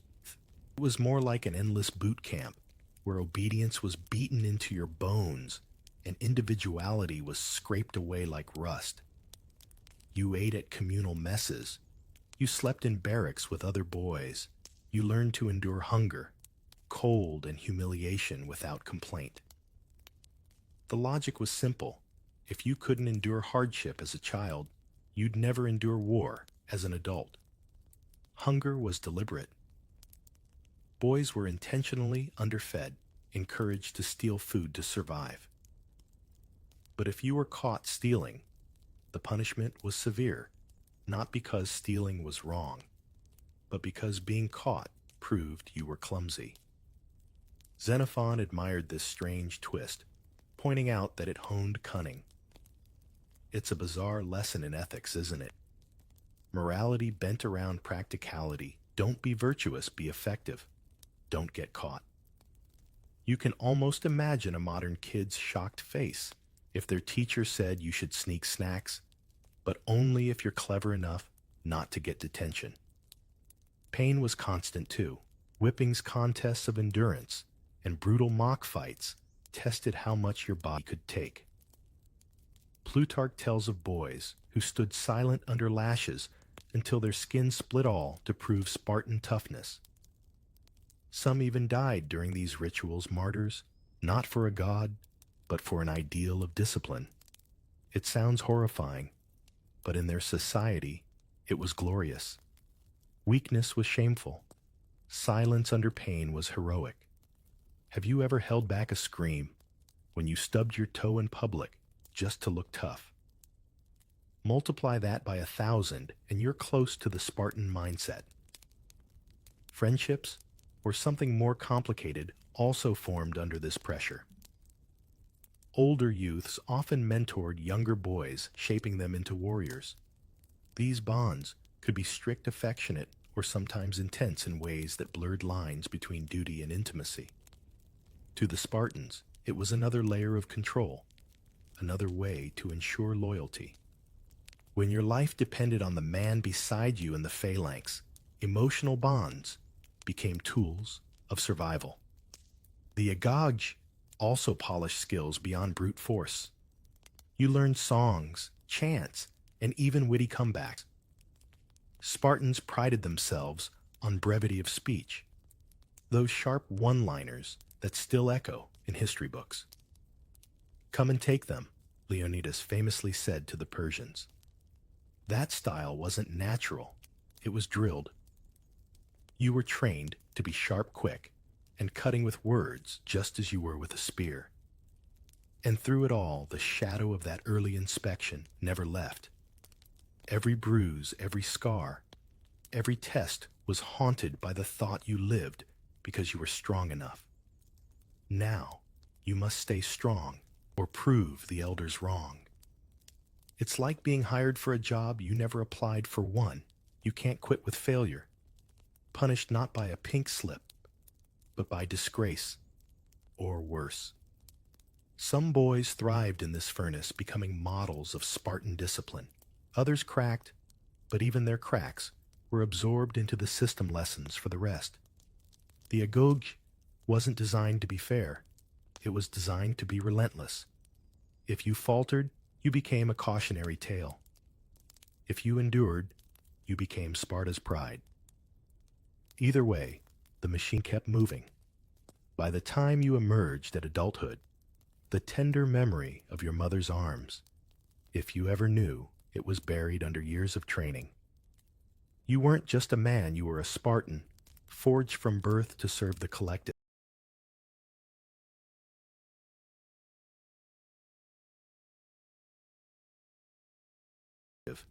The inspection at the Lesh, the shadow of the apothete, had merely been the first page. The agogi wrote the rest, line by line, scar by scar. What if I told you that even the gods were drafted into this grim arithmetic? To the Spartans, infanticide wasn't just a civic policy, it was cloaked in the language of sacred duty. The elders on the Lesh weren't just men judging flesh. They were in their own minds executing the will of Olympus, and when the state invoked the gods, who in their right mind could argue Spartan religion was practical, almost brutally so. Apollo, Artemis, Zeus. They weren't distant deities tucked away in myths. They were invoked to sanctify everyday decisions, including the fate of infants. Artemis Orthia, the goddess tied to fertility and protection, was also linked to harsh rituals of endurance. Her altar became a stage where boys were whipped until blood ran offerings meant to prove devotion. In such a framework, is it any surprise that the same divine sanction stretched back to infancy? If a child was too weak, perhaps Artemis herself had spoken through that frailty. Plutarch hints that the Spartans rationalized exposure as a way of letting nature, and by extension, the gods decide. Let the earth take what it rejects, was the idea. The state didn't call it murder, it called it obedience. It's a neat trick, isn't it? Wrap necessity in divine robes, and suddenly cruelty becomes piety. You might shake your head, but think about how often in history, terrible acts have been justified with the phrase, God wills it. Festivals reinforced this logic. At religious gatherings, the same society that cast out infants celebrated its chosen sons with dance song and sacrifice. Priests blessed young warriors heading into the agog, their survival framed as divine favor. Can you imagine the psychological weight to survive was not just luck, it was proof the gods wanted you alive. And if the gods wanted you alive, you'd better not waste it. That belief fused fear and faith into a single iron chain. It also kept families in line. A grieving mother might weep in private, but to challenge the state's decision was to challenge the gods themselves. Better to swallow the grief than risk impiety. Religion, in this sense, didn't soothe it, silenced. It transformed personal loss into public obedience. And yet, even in this silence, you can imagine whispered prayers at shrines, desperate bargains with Artemis or Apollo. Next time, let my child be strong. Other Greek cities used religion differently. In Athens, abandoned children were often left near temples as if to say, let the gods decide their fate. In Sparta, the gods had already spoken, and the city claimed to know their voice. It's a subtle but powerful distinction. Athens deferred to chant Sparta to order. When you step back, you see how religion completed the triangle civic logic, military necessity, and divine sanction. Together, they created an airtight justification. Who could resist such a trio? To resist the elders was to resist Sparta. To resist Sparta was to resist the gods. The brilliance and horror of the system lay in how completely it bound belief to policy. Even centuries later, writers admired the Spartans not only for their discipline, but for how their piety intertwined with their toughness. Xenophon praised their devotion to ritual as much as their military. To him, the two were inseparable. And so the practice of infanticide wasn't an ugly exception. It was part of a seamless worldview, stitched together with spears and hymns. If you've ever wondered how people accept systems that seem unthinkable to outsiders, here's your answer. Wrap the rules in the sacred, and the unthinkable becomes unquestionable. That was the genius of Sparta, and also its shadow. Once you see how Sparta braided law war and the sacred into one rope, you start noticing similar chords elsewhere, thinner, looser, but recognizable. Other Greek cities also practiced exposure, only they outsourced the decision to private households instead of elevating it to a civic ceremony under the gaze of Artemis. In Athens, the moment of truth came when a father lifted a newborn from the ground to acknowledge it. If he didn't lift the child, the implication was clear. The baby could be exposed, often at a crossroads or near a shrine, where chance or pity might intervene. You picture a wicker basket left by a temple gate, footsteps fading, and you realize how different that feels from a state elder's verdict at the lesh. One is family crisis wrapped in hope of rescue. The other is policy written on stone. Which would you prefer if your fate were hanging by a thread? Athens framed the act as a household decision shaped by poverty scandal or fear of too many mouths. It wasn't publicly celebrated. It was privately endured, with the city quietly looking away.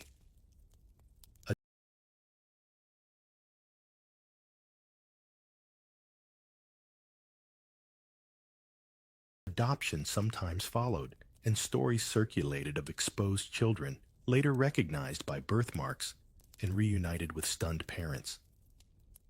It's messy, it's human, and it carries a whisper of second chances, quite unlike the cold finality of a trek up Tagetus. You can almost hear an Athenian shrug. We'll let fortune decide. Sparta would have raised an eyebrow and said, Fortune is a poor bureaucrat. Rome, ever fond of rules and rituals, made the family gatekeeper even more explicit. Under the vast umbrella of patria potestas, a father could accept or reject a newborn, and the gesture of picking the child up, taller liberum signaled recognition. Refuse to lift, and the baby could be exposed. The Romans dressed this in the language of household order, not communal sacrifice, but the power remained stark. The legend of Romulus and Remus set adrift on the Tiber, and miraculously saved by a she-wolf, reads like a national myth built from the bones of an all-too-common practice. Isn't it telling that even Rome's origin story begins with rejected infants who survive because fate and a very patient wolf intervenes? Yet Roman practice, unlike Sparta's, left cracks. Where compassion could seep in, neighbors might intervene. Slaves or poor families might raise a foundling. Later, the empire's changing moral climate nudged by philosophical debates, and eventually Christian bishops pressed for reforms. Emperors issued edicts that discouraged exposure, allowed desperate parents to sell children rather than abandon them, and supported foundling care. The machine kept turning, but the gears softened. You can't picture a Spartan decree saying sell rather than expose without the whole system groaning in protest. Sparta chose clarity over compromise. Rome fumbled toward compromise and called it civilization.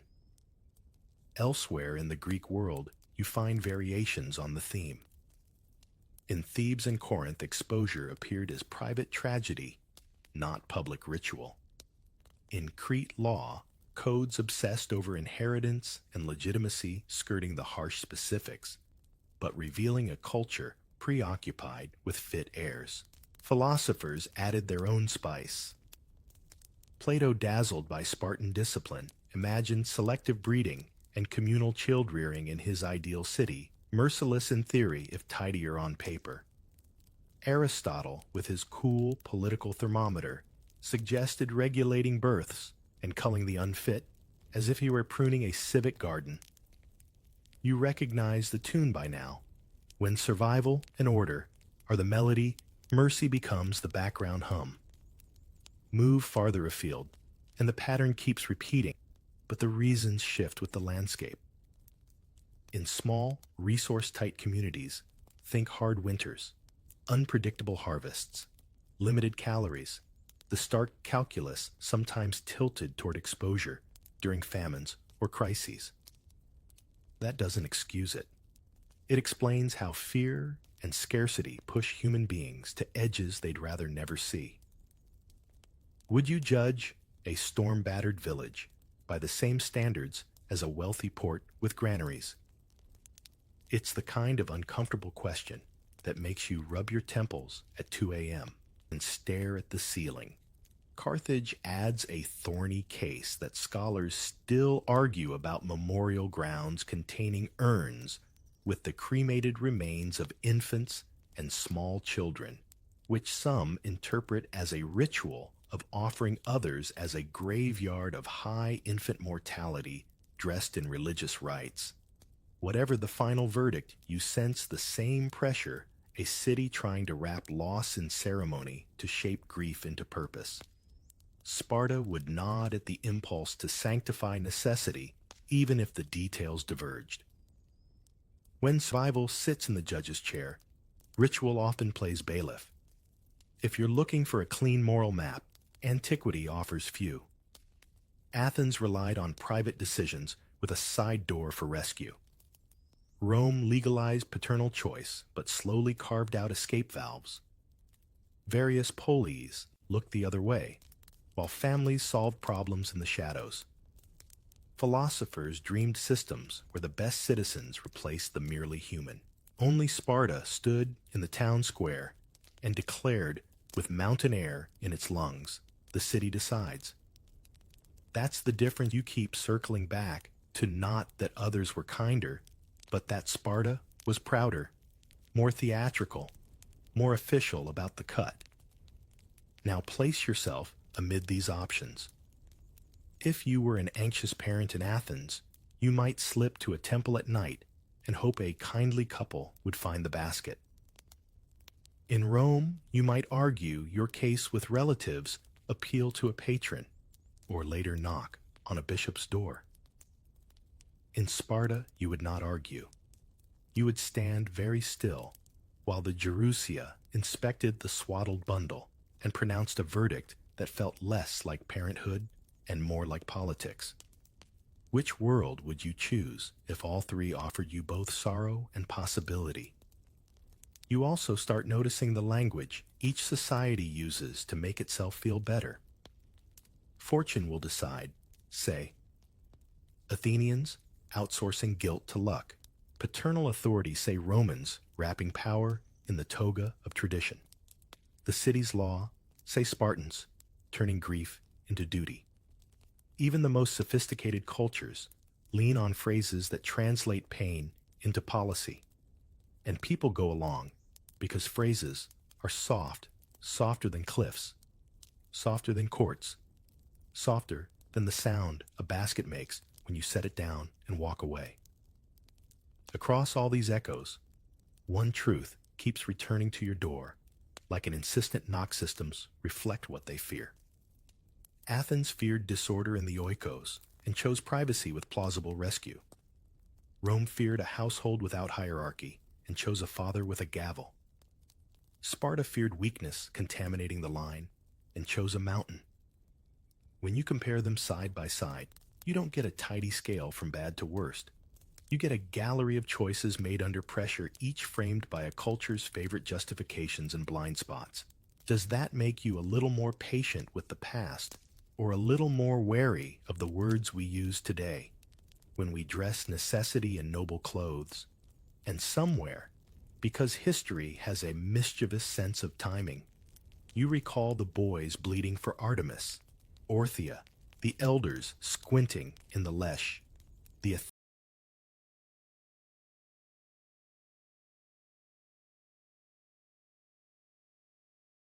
Athenian father hesitating at the threshold, the Roman patron stroking his beard while a young couple pleads. Different cities, different scripts, same unease. You've seen the outline often enough now to trace it with your eyes closed. And if you listen carefully, you can hear the chorus. Not approval, not outrage, but the shuffling, awkward music of people trying to live with decisions they can't quite look in the face. You leave the agora of old comparisons and step into the fluorescent glow of the present. And the uncomfortable thing is how much of Sparta's logic still hums under modern wallpaper. We don't march babies toward a ravine, but we do weigh lives with clipboards, spreadsheets, and phrases that make hard choices sound tidy. And if you tilt your head, you can hear the same rhythm: strength, first cost, second compassion. If there's room, you watch hospitals practice triage when disasters strike color-coded tags and calm voices deciding who gets the next bed. And in that brisk efficiency, you recognize the Spartan admiration for order. Only now it wears scrubs instead of bronze. No one means harm. Everyone is trying to save as many as possible. But the math never stops whispering that some bodies are easier to rescue than others. And you find yourself wondering, have you ever been comforted by the word criteria when what you really wanted was a miracle? You think about prenatal screening and how a grainy ultrasound can become a crossroads, parents staring at charts while a specialist outlines risks, outcomes, and support. And the room turns into a modern Lesh with softer chairs. The choice today is private rather than public, wrapped in counseling and options. Yet the pressure to align with best outcomes can lean hard on shoulders already shaking.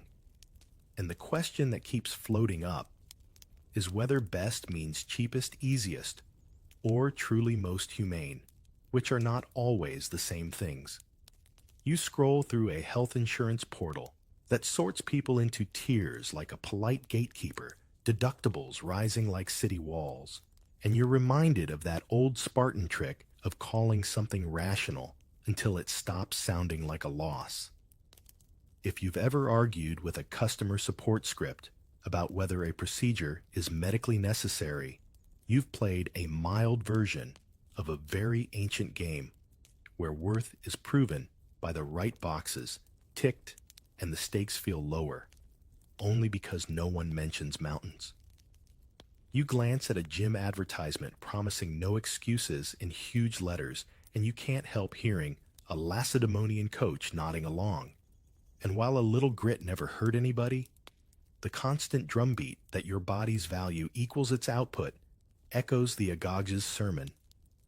Even sports fandom joins the chorus injury updates, read like weather reports, and players are praised for pain tolerance as if their nerve endings were public property, which is basically the altar of Artemis Orthia with better lighting and licensed merchandise.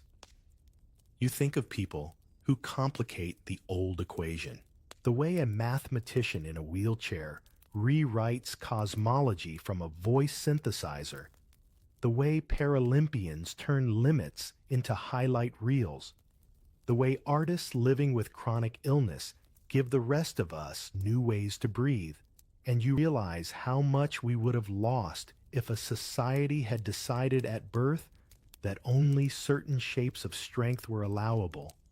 Remember how the Spartans treated infants like crops to be weeded. Now imagine a garden where the odd stalk becomes the needed medicine, and you start asking yourself which harvest you actually want. You recall that during tough times, even generous communities flirt with hard-edged talk, phrases like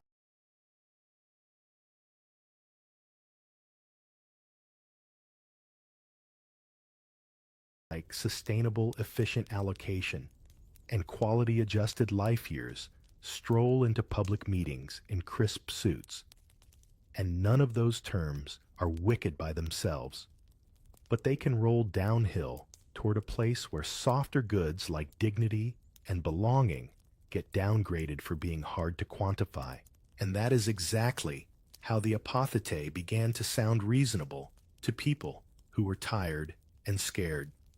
You picture classrooms where ranking systems sort children before they can tie their shoes.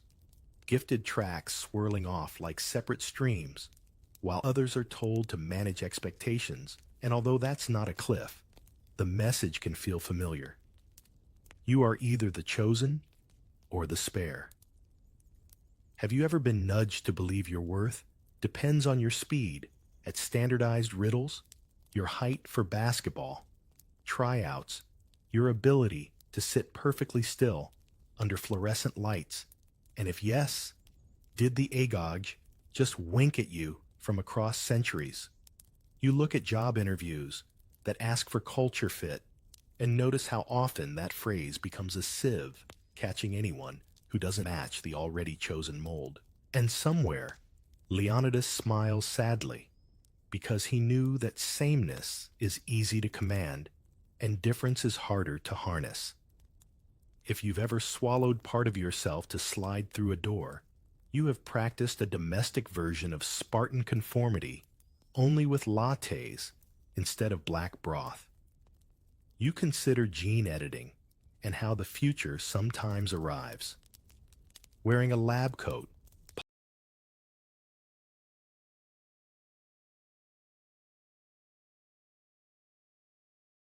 light and promising, and the sales pitch hums with words like prevention and optimization. There is real hope here. Treatments that lift suffering off families like a heavy stone. But there's also the slippery slope where therapy drifts toward preference, and the old question returns in a new outfit: who gets to define better? And what happens to those who don't fit the template? And are we sure the template isn't just a mirror of whoever holds the pen? You revisit disability rights activists who insist on a simple, stubborn truth that access isn't charity. It's architecture for everyone.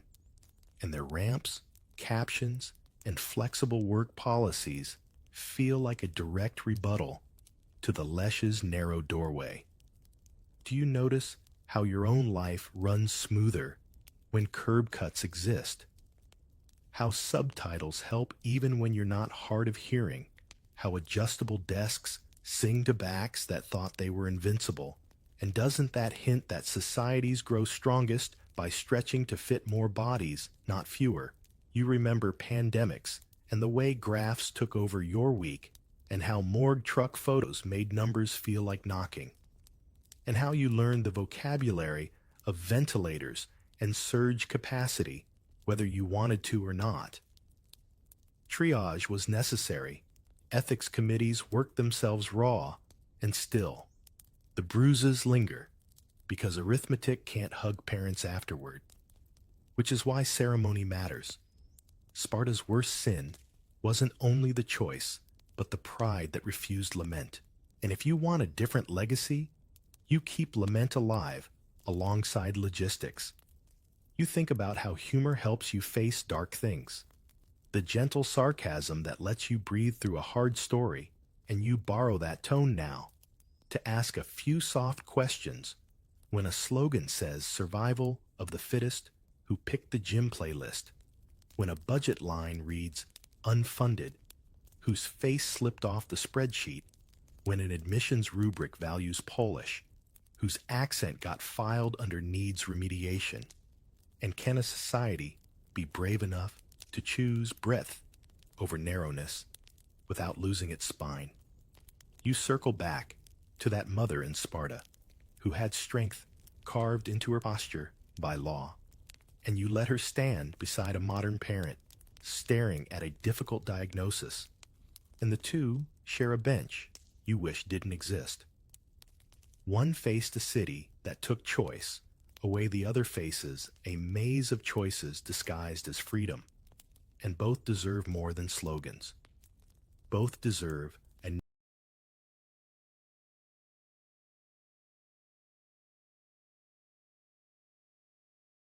net woven from support patience, and the radical belief that worth can't be measured by marching speed. You give the last word in this section to a quiet callback. Remember the boys bleeding at Artemis, Orthia's altar, their silence used as proof of virtue. Now imagine flipping the script so that the virtue is not in how well someone hides pain, but in how eagerly a community eases it. And imagine a world where chosen doesn't mean approved by a narrow committee, but carried by many hands. And listen closely, because in that small redefinition, you can hear the slope away from Tegetus, leveling into a path where more feet can walk. Here's the hook you can't dodge.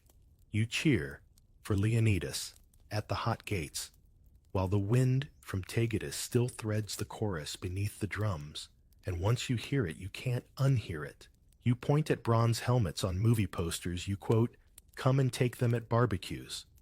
But the line back to the Lesh runs under those slogans like a buried aqueduct, steady and cold, and it waters the myth even when no one mentions babies or elders, or the hush that follows a final verdict. You walk through a museum gift shop and notice how neatly Sparta has been packaged: scarlet cloaks on mugs, lambda shields on keychains, minimalist fonts promising discipline and drive, and marketing has a talent for rinsing stones until they shine. Myth prefers clean surfaces, and nothing is cleaner than a city where doubt never appears on the brochure. You sense that the agoge makes better copy than the apothete, yet both shape the same citizens. And you catch yourself wondering whether a culture ever escapes its origin stories, or just learns to crop them more artfully. The ancient writers helped with the cropping. Plutarch gave you vignettes, polished like river pebbles, moral tales with tidy lessons, and his Sparta gleams because it's meant to teach. Xenophon, awestruck by system and order, wrote as a fan who had found the world's sharpest training regimen. Aristotle poked holes, coolly noting oddities and imbalances, but even criticism keeps the spotlight on the stage.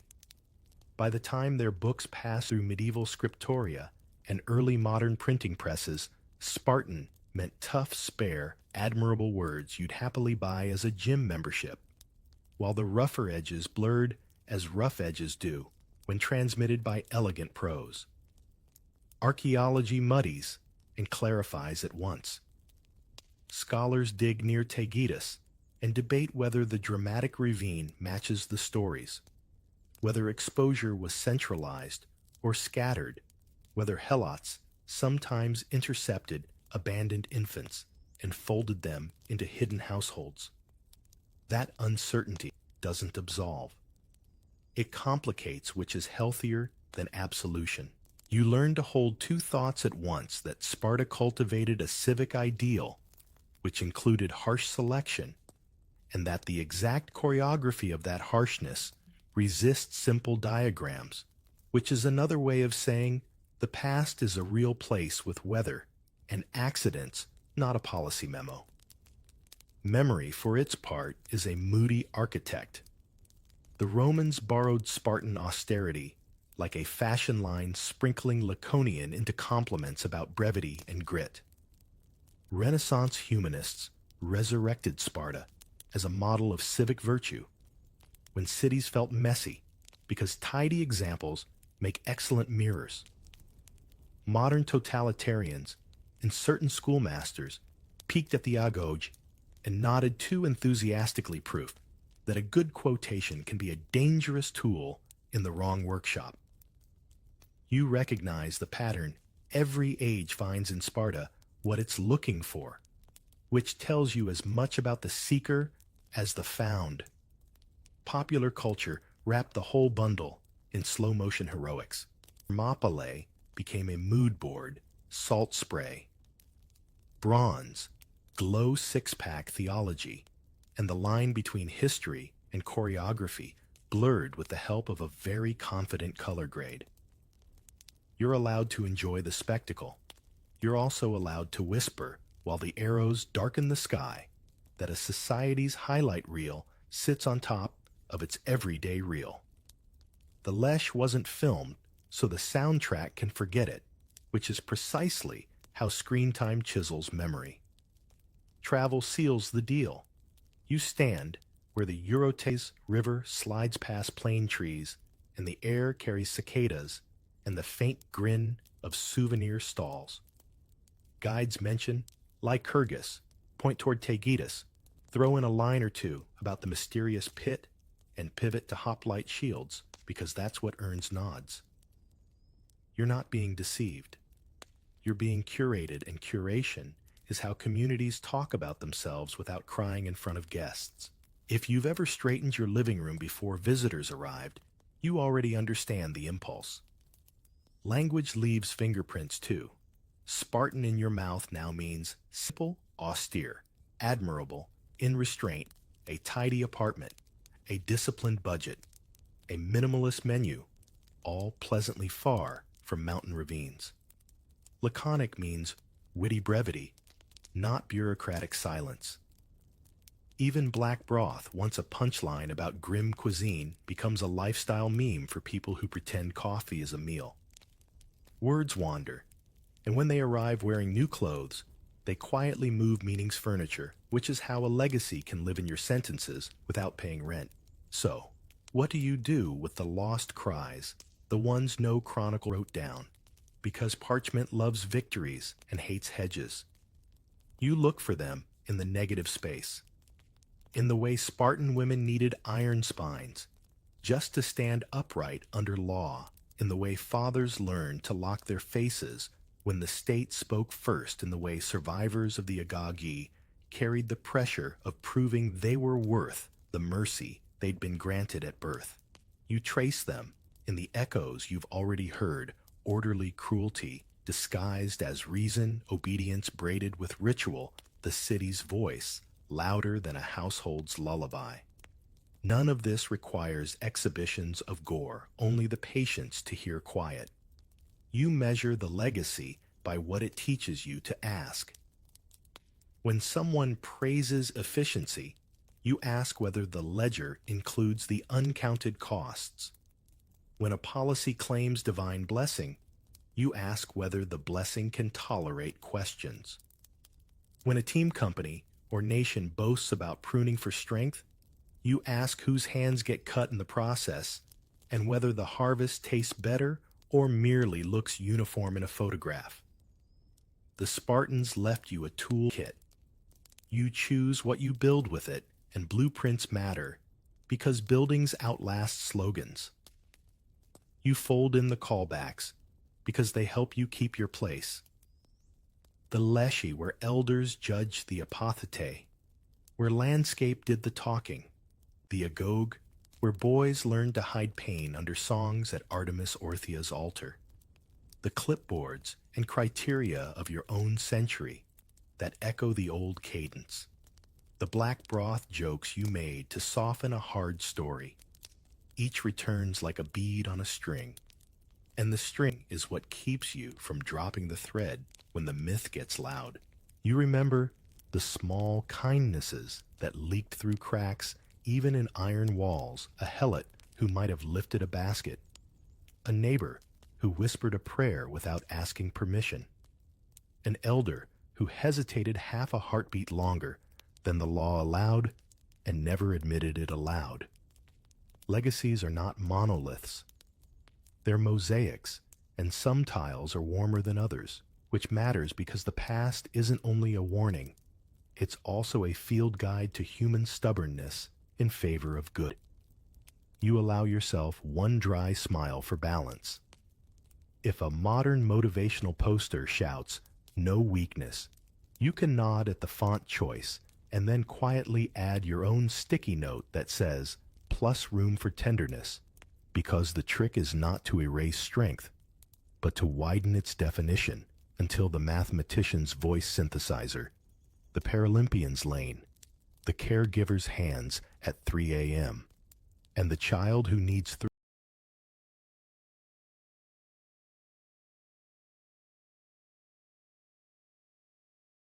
3 tries instead of 1 all count as fortitude. This is not sentiment. It's strategy that chooses breadth over cliffs. And because bedtime stories deserve a gentler lamp, you give the last image to the river under the plane trees, the Eurotas moving with unhurried confidence past a town that once believed it could hammer uncertainty flat. Water doesn't argue. It remembers. It carries fragments from the mountains, silted hints from ravines, pollen from reeds, laughter from schoolyards, and the quiet weight of choices people learn to shoulder without clapping. You listen to that steady run and realize legacy isn't a statue. It's a current you step into with your eyes open shield or no shield, deciding whether the next bend